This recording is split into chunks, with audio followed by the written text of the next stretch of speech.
Since I made that realization, I was like, okay, why don't I just like take this to another level and scale it as big as I possibly can? So I started my own Nick Shea Productions, which was just this photography and videography company based out of the Dallas-Fort Worth area, where I was doing senior pictures, family pictures, events, weddings, literally any type of photography event that I could get my hands on, I would try and shoot just so I could get my name out there, start building a brand, start being reputable, and being able to make side income that I could use to purchase new camera equipment or go out to eat with my friends, or, you know, take my family out to dinner. Like it really was like the little things that started to build up and get me to where I am today as an entrepreneur. Now, if you do know what you're passionate about and people have told you, wow, you're really talented at singing or mowing grass or printing t-shirts or graphic design or whatever the random hobby or passion you might have, like find a way to monetize that, because I'm guarantee you there are ways to make money off of whatever it is. Graphic design is one of the easiest jobs to become a freelancer at, because dozens of companies are looking for graphic designers to make their logos. Like even myself, I'm always looking for new graphic designers that I can count on.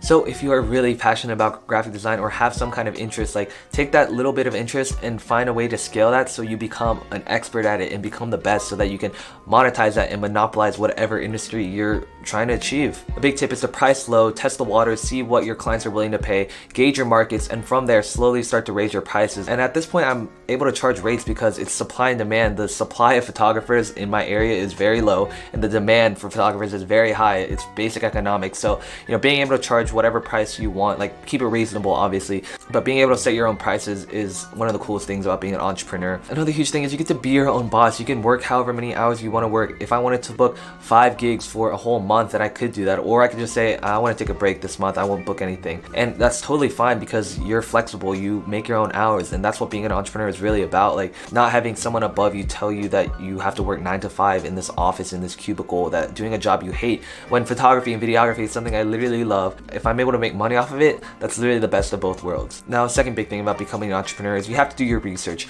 You have to know your market, you have to know your niche, you have to figure out what kind of need you are fulfilling for some certain people. For me personally, when I was like a sophomore, junior, I was seeing other people get their senior pictures taken, and I was like, dang, these are not that good and I could do a way better job. So that's literally what I did. I text my friends, hey, I'll do a really cheap shoot if you just let me practice. And the more people I started to, you know, shoot for, I would develop a portfolio, and at that point I was able to increase my rates. Now, another huge thing is if you're an expert on something, some examples can be like composition, jazz guitar, Amazon marketing, flipping and reselling, whatever it is, I guarantee you there are ways to scale that to a larger size and turn that into some kind of business.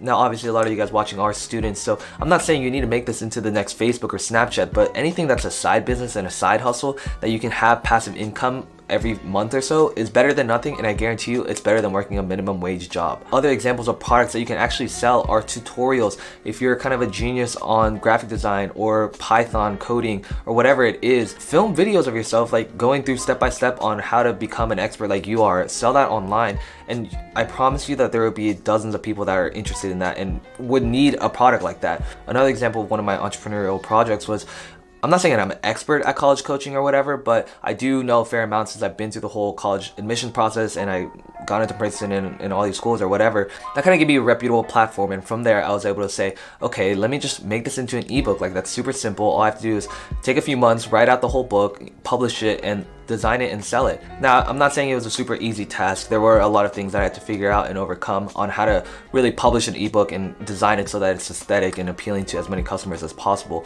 If you are interested, it will be linked down below. It's a crash course college coaching, taking you through every step of the admissions process, all the way from freshman year of high school to submitting the whole application, letters of recommendation, financial aid, scholarships, the waitlist process, and I even give you examples of my own common application essay where I break down each paragraph. If you're interested in that will be linked down below. Now, after putting weeks of work into this, I was asking myself, okay, what's the best way to publish this so I can keep low margins and still be readily available for anyone who's interested? And obviously the easiest way was to put it online and host it on my own website, which is where the sponsor of today's video comes in, Squarespace. I've mentioned them in the past, and before I even started working with them, when I was developing my photography portfolio, I was hosting that on Squarespace as well. And then when I had this idea for the ebook, I was looking at different options of Shopify or Selfie, and I realized that since I have a Squarespace account already, like there's no point in me outsourcing that way. I can literally just put on my own website and keep the margins pretty low. The amazing thing about Squarespace is that it's so fully customizable. You can change the layout of your entire products page to get it just the way you like. You can have special sales going on. You can use discount codes. You can